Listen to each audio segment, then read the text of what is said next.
Happy Easter! On this edition of Green Eggs and Ham, we're going to be cooking a 10-pound prime rib.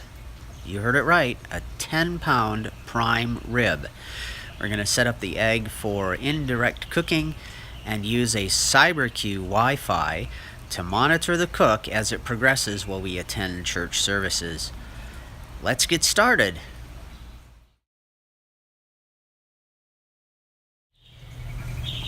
The big green egg was set up to cook pizza prior, so I'm going to remove the cap. I'm also going to remove the daisy reel from inside, and we'll also get out a box of starter cubes and a lighter and a pair of gloves so we don't get full of dirt. After all, it is Easter and we do need to head over to the church.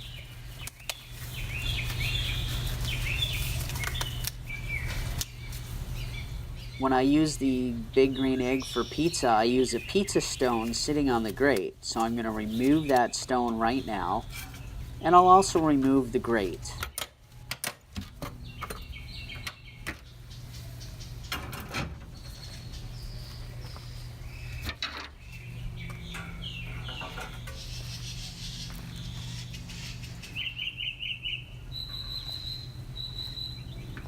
Now that I've done that, I'll remove the plate setter.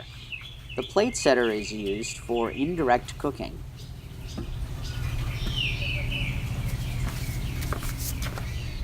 Now that I've got everything out of the way, I'm going to stir up the charcoal a little bit. You can't see it from this shot, but there really is not a lot of ashes left over.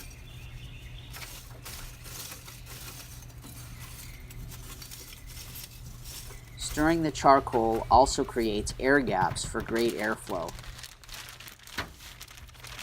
Now I'm going to put 2 or 3 pieces of hickory in with the charcoal, but before I do anything, I'm going to make sure that the vent and the screen are open to ensure proper airflow when lighting the egg. Many people ask how many pieces of hickory is the right amount. Well, it all depends on taste. For longer cooks, I happen to layer it, so I'll put 2 to 3 pieces in and then I'll dump charcoal over the top, which is what we'll do for this cook.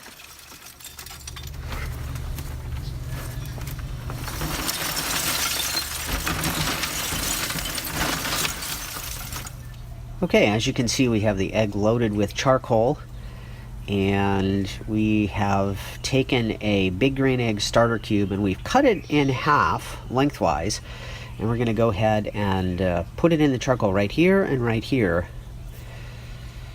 And we'll light those two, let it run for about 10 minutes or so, and then put the configurator or plate setter in there. And once we do that, we'll get the egg to temperature at about 225. And we'll cook that prime rib for about 4 hours. Okay, while the egg's heating up, we actually have a 10.5-pound prime rib roast that we're going to prepare with basil, garlic, rosemary, and butter. The recipe that I'm going to be using is actually quite simple.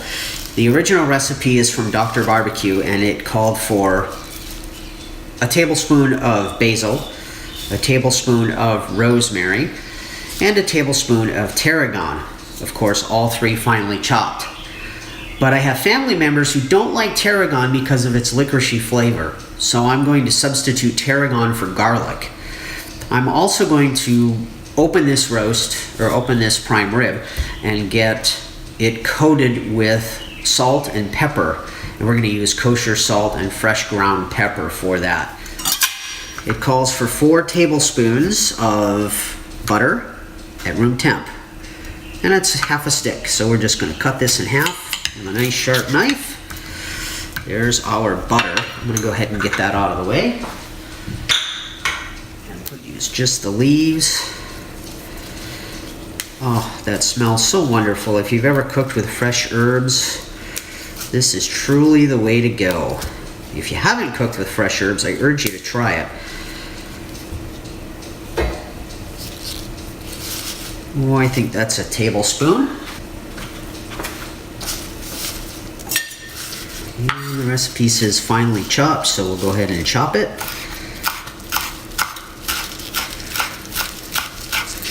That's a little more than a tablespoon. That's okay though, we like basil in our family.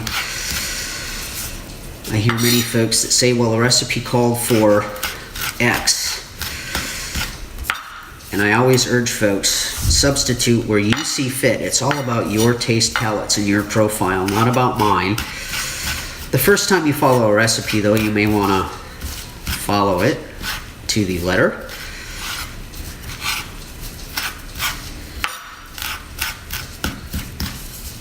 Since our prime rib has no bones, and it's not your typical prime rib or your standing rib roast, I'm going to go ahead and I'm going to cut up the rosemary. Some folks, what they'll do is they'll cut the fat cap open. They'll put all of the herbs inside of it and then close that fat cap. We don't really have that luxury here.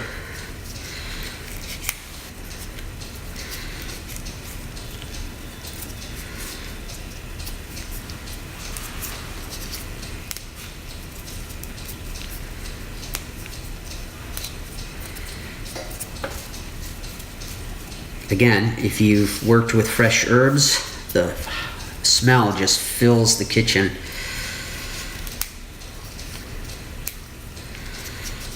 Trying to get it off the stem here. Do you do this? Do you take it off the stem or do you just chop the whole stem up? Leave some feedback in the comments about that if you would. I've always been told take the stem off. Take it off of the stem. Especially if you're going to use it in a rub, because that's pretty thick, as you can see there. And I think that's going to be a good tablespoon. You can never have too much fresh herbs. Yeah, that's definitely a tablespoon. I got a little more than a tablespoon of the basil on there, but that's okay. The garlic I'm going to use, I love to cook with fresh garlic. But I unfortunately don't have fresh garlic in the house today, so we're going to use some that's actually in a squeeze bottle. So it's already minced and cut. We'll just put that in with the butter.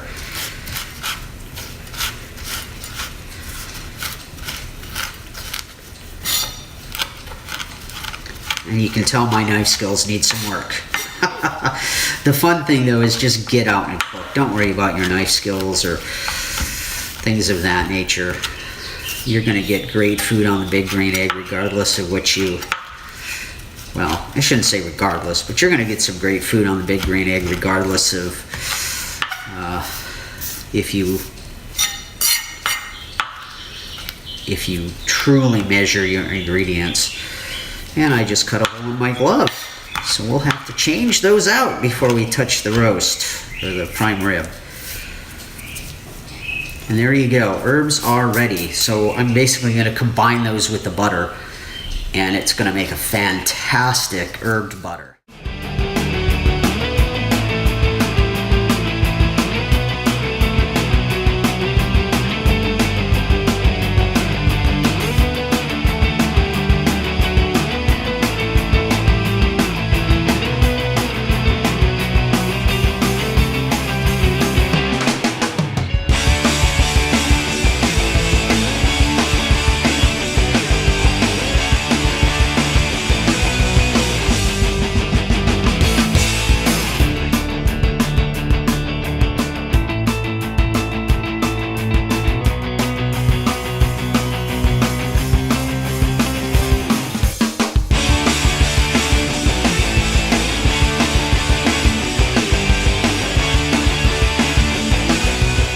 So what I've done now is I've taken fresh ground pepper and I've mixed it with kosher salt, and we're going to build our herb butter.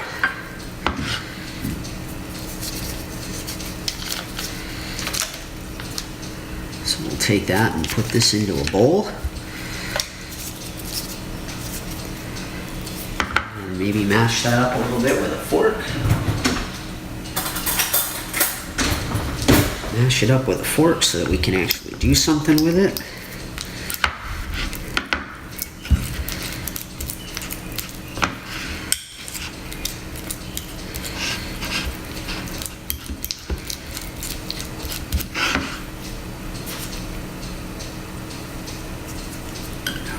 basil and our tarragon, or I'm sorry, our rosemary.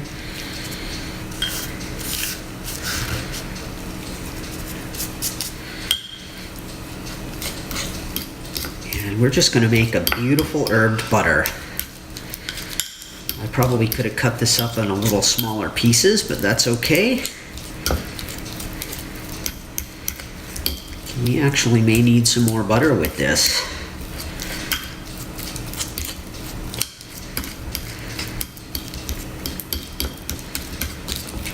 Nope, I think we do. Be right back. It said 4, but we're doubling the size of the roast, so I'm going to put the whole stick in there. For those of you who are worried about a heart attack, I think it'll be okay. Your mileage may vary.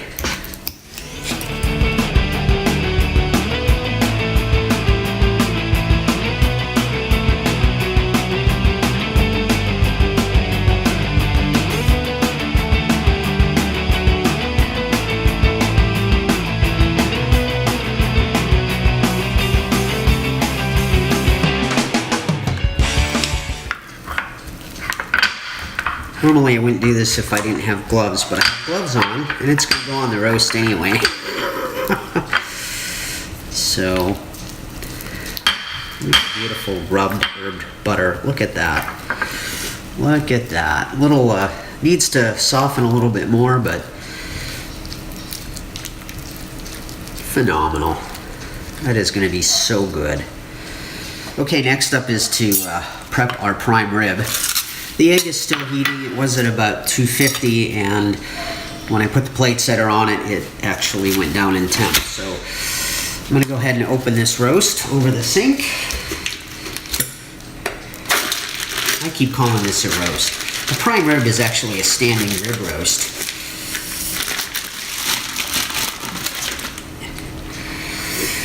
There it is.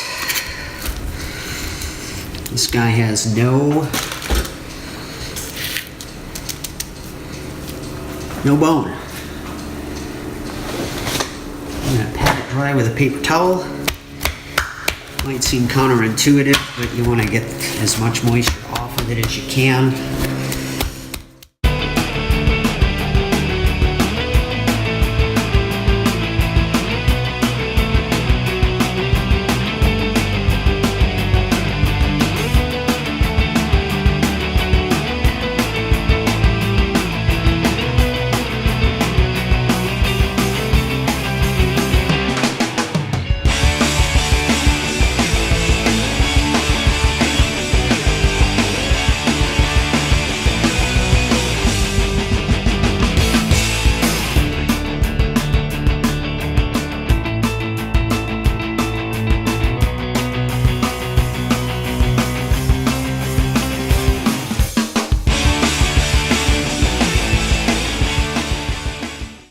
The butter still wasn't soft enough, so I put it in the microwave for, I think, about 30 seconds, which was way too long. But, despite that, you can see here that the concept is going to be the same. You want to make sure you rub as much butter as you can on this roast.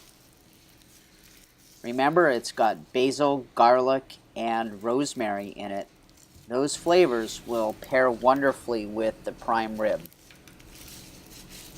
Be sure that you get both sides and the edges. So flip that thing over and repeat the same process. What's the phrase? Wash, rinse, repeat? Well, butter, butter, and repeat.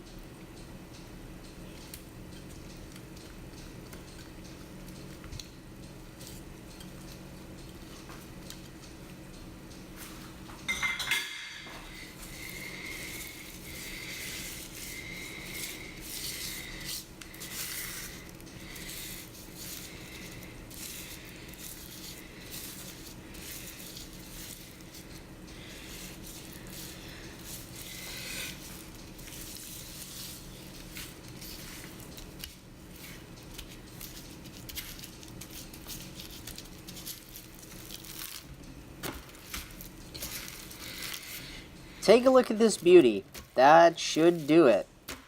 Okay, we now have the prime rib all prepped and ready to go. As you saw, I kind of warmed the butter up a little too much in the microwave. They call for room temp butter, and I should have taken it out a long time ago. But it looks good. It's all buttered up and ready to go, and covered with fresh herbs. So let's go take a look at the egg and make sure that that's ready to rock and roll. We'll go ahead and put this on the egg with a drip pan, and we're going to cook it until it's about 118 to 120 degrees in the middle, and we'll take it out and rest it. I'm going to start it out at 225 to get a nice smoky flavor, and then we'll gradually increase the temperature up to 350 to finish out the cook. So join me over at the egg. Let's check it out. Okay, we're out at the egg, and as you can see, the temperature is at about 250, so we're going to go ahead and close the vent and see if we can't get it to 225. And we should be just about ready to put the prime rib on. So before I do that, I'm going to go ahead and put some more hickory in there so that we get some beautiful smoke and get it on. Before we get started, I wanted to show you that we are indeed set up for indirect cooking. You can see the plate setter on the bottom, the drip pan, and the grate. And we've got some great smoke. So we're going to go ahead and get the prime rib on the egg. In the introduction part of the video, I had indicated we were going to use a CyberQ Wi-Fi to monitor the cook while we were at church. Instead, we're going to use Meter. It is a new tool or a new probe that started on Kickstarter, and through Meter Cloud you can monitor the cook from anywhere. So we're going to do it that way. I'll place the link to Meter in the show notes so you can check it out. Okay, Meter is saying that the Easter prime rib is done, and actually it might be a little overdone. So we're going to go ahead and pull it off the egg and see what we have. Well, here we go. Let's see what we have here. Try to keep the shadow out. And there is the Easter prime rib.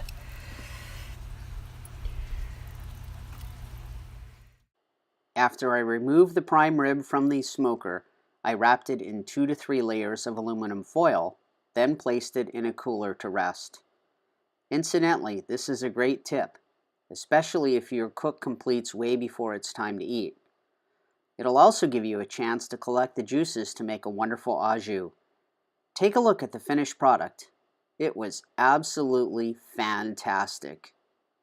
You know it's good when there's not much leftovers.